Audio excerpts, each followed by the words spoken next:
Belinda, you know me, I'm a Kansas kid, born and raised until I met my wife, who she was raised on the Gulf Coast. I had no idea what a king cake was, right? I really had no clue about Mardi Gras except for getting beads, and Fat Tuesday was an excuse to go to the bar in college. So you didn't know about finding that baby in the king cake, did you? I did not. And what it means? No, if you would have said baby in a cake, I would have freaked out a little bit. Luckily, there's a spot in the River Market that specializes in a taste of New Orleans, and I went to school on king cakes. It's Mardi Gras, we're getting ready for king cakes, and you guys make a whole bunch of them here at Beignet, right? How many do you guys crank out in a Mardi Gras season, you think? Probably upwards of 400 to 500. 400 to 500, really? And like a 2-week span, yeah. Okay. But it's really kind of crunch time now. Yeah. Everyone wants them like the last week. Well, let's get right to it. I remember traditionally seeing king cakes in a circle. You guys have kind of got a little different. So this is our 7th year of making them. Okay. So we've made the round ones. You can also make the braided ones. I like these a little bit better. I feel like they're a little bit easier to share. Yeah. And I feel like everything just gets a little bit more distributed as far as like whether it's the traditional that's going to have like the cinnamon with the butter and the sugar, or we also do filled ones that's going to have like, we make some with praline that has sea salt caramel and Bavarian cream, or cherry. We also do like, my favorite is a triple chocolate truffle with Bavarian cream. Sounds like it would be my favorite too. Yeah, so I kind of I like to do it this way because then we're able to distribute a lot more filling and so forth like that through there. A little bit more icing that way too. Well, I'm going to try to ice this one here under your tutelage. So first off is... So first you need to hide the baby. Hide the baby. So technically whoever gets the baby is... supposed to have good luck, right? Yeah, supposed to have good luck. And more importantly, that person's supposed to buy the cake the next year for the group. Okay, that's exactly the most important part. At Beignet. At Beignet. Okay. So I've hit him in there. Okay. Now what do we got to do? Okay. So why don't you just grab this and just go for it. Go for it? Yeah, I wouldn't be scared. You got plenty of icing. All right. And all right. Does that look good? That looks fantastic. Okay. Now's the fun part. Now the fun part comes. All right. You got the purple, the green, and the gold. Purple, green, and gold. So there's several ways you can do it. We'll do like lines. You know, you can have fun with it and just kind of make some streaks. Oh. Right. So this kind of gives you a little bit of creative outlet then when you're making your king cake. So I'm going to go opposite way of you then. So the purple stands for justice. The green is faith. And the gold's the power. Okay, there we go. And you know, just like that, you've got yourself a king cake. King cakes aren't the only part of New Orleans cuisine we're getting into. In a bit, we're going to make some po' boys and beignets. All right, full disclosure. I took my wife to eat a beignet a few weeks back, not knowing we were going to be doing this segment. One look at the menu, and I knew this is what I had to try. Saddle up. This is the kitchen sink po' boy. Is this like the creme de la creme of po' boys that you guys have here at Beignet? Well, yeah, we have literally everything. We have some catfish, we have some chicken, some andouille sausage, we have shrimp that we cook on the house, we have some crawfish tails, we have our bread. So we're gonna build everything. We're gonna saute everything. So this po' boy is affectionately referred to as the kitchen sink po' boy, right? That is correct. Okay, well let's get to cooking because this smells and looks fantastic. So we're gonna start with our bread. Okay. Butter, because butter is life, you know. Butter is life. Butter is life. You should put that on a t-shirt.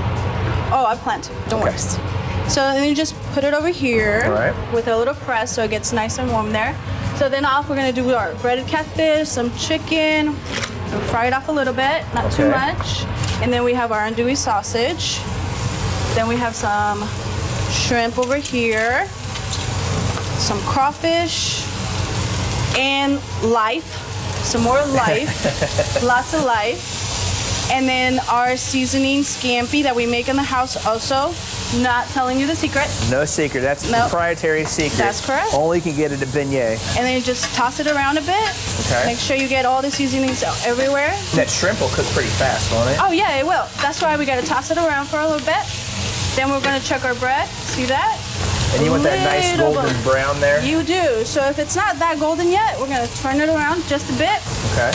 And then you get a clean one right over here.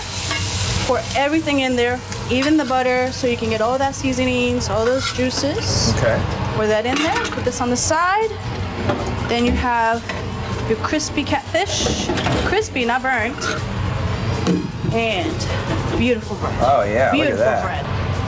Catfish. I'm gonna cut this up a little bit so you know you get a couple bites in there. Oh yeah. Yeah. I'm gonna turn around. Turn around. We're gonna grab a little boat. Okay. Place a little bread over here, nice and opened. All right. Get all our ingredients in there. Then we're gonna put some clothes on it. Put some clothes on the sandwich? Yeah, you have some cheese over here. You use some mozzarella cheese over here, so a nice big slice. Mozzarella cheese? Yeah. Really, because you'd think that would normally be like on an Italian dish, but it works well on the Cajun dish too? Yes, it does. Okay. Some cheddar lettuce over here. Spread it around nice and pretty. We have some diced tomatoes. And then we have our remoulade sauce that we make in the house, of course. So what you're gonna do, put your catfish right there, and then you're gonna slam everything in there. That is one big old sandwich there, huh? Oh, yeah.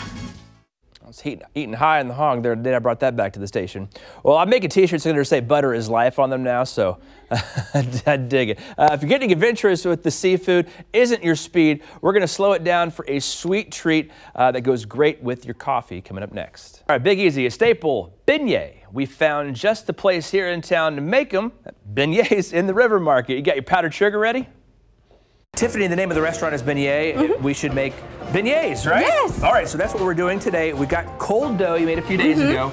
You've already kind of split it up. You're rolling yours out. I'm just kind of massaging mine because it feels like that's what I should do right now. All right. So beignet dough is a wet yeast dough mixed between a biscuit dough. We roll it to about 1/4 inch thick when it's nice and cold so that it'll puff up when it hits that hot fryer. So the dough has to be cold before it hits that hot oil. That works best for sure. Gotcha. And we hand cut every single beignet, so we just roll it out and count them out. Is it pizza cutter the easy hack of how to do it here? It really is. Okay. It definitely is. I can cut it other ways if I wanted to in an emergency, but we just cut them out. So you just use rectangle-shaped dough for your beignet? Try to get it square as much as possible. Okay. Sometimes you have to fidget with it to get there, but we will get there. And make a couple extra. So this is the dough that we're just going to fold over to make the beignets, right? Yeah, a little bit. These are actually our traditional beignets. Oh, okay. And so if I wanted to actually make one of our savories, I'd do it a little bit different. I would use the leftover dough from our traditionals. So now you're just going to toss it back in the fryer? Yep. And the fryer's at 350 degrees, nice and hot. You wait till they puff up and flip them over. Okay. That way they cook evenly. So they go straight in here. Like that.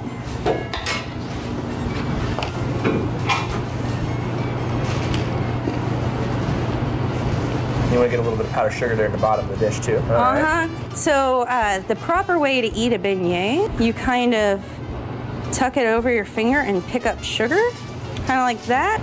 But you kind of pick up powdered sugar and eat it that way. Okay. So then just get your Café du Monde coffee to go along with it, and you're ready to go with your beignets for Fat Tuesday. Yep. All right, a special shout out to Tiffany, who just celebrated her birthday the day we shot that.